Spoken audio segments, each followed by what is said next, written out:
Ito po, meron po akong sabila dito, kung tawagin natin ay aloe vera. Puputol po ako dito para po ilagay ko po doon sa ating rose. Maganda po kasi itong pampaugat. So, ayan po, meron na po, oh. So, ayan po, nakakuha na po tayo ng sabila. And then, magkakat na po tayo, no, sa ating pong rose. Alisin po natin yung mga dahon, yan. Lalo na po yung mga magugulang. Then, ikat lang po natin ng ganyan, yan. Ayan po, no. In between po, sa pagitan po ng mga, ayan. Ayan po.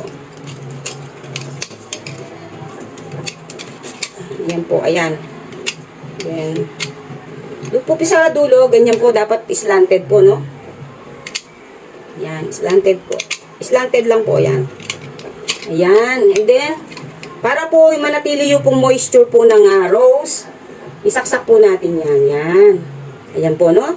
Para hindi po siya, ang ating pong aloe vera ay maganda pong rooting sa ating mga halaman, and then ano po siya, meron po siyang antimicrobial component po, no? So yung pong mga sakit po ng halaman na pwede niya pong patayin, ano po. Then ito po, in between ulit. Ayan. Pwede po tayo magtira kahit ilang piraso po. Ayan, ayan po, no? Then, magkakat po tayo ng mga ilan. Ayan.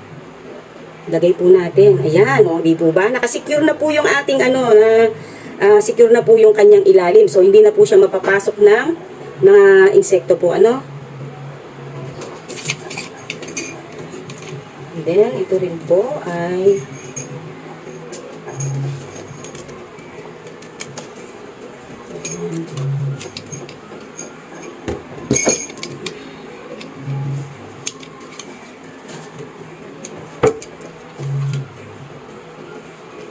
ayan.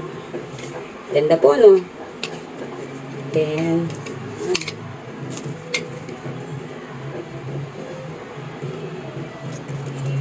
meron pa pong isa.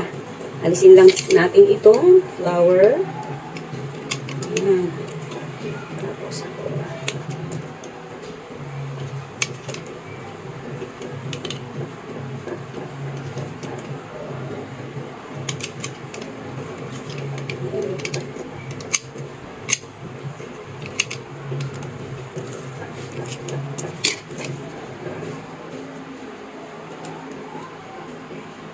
So, ayan po, nagkaroon po tayo ng ilan?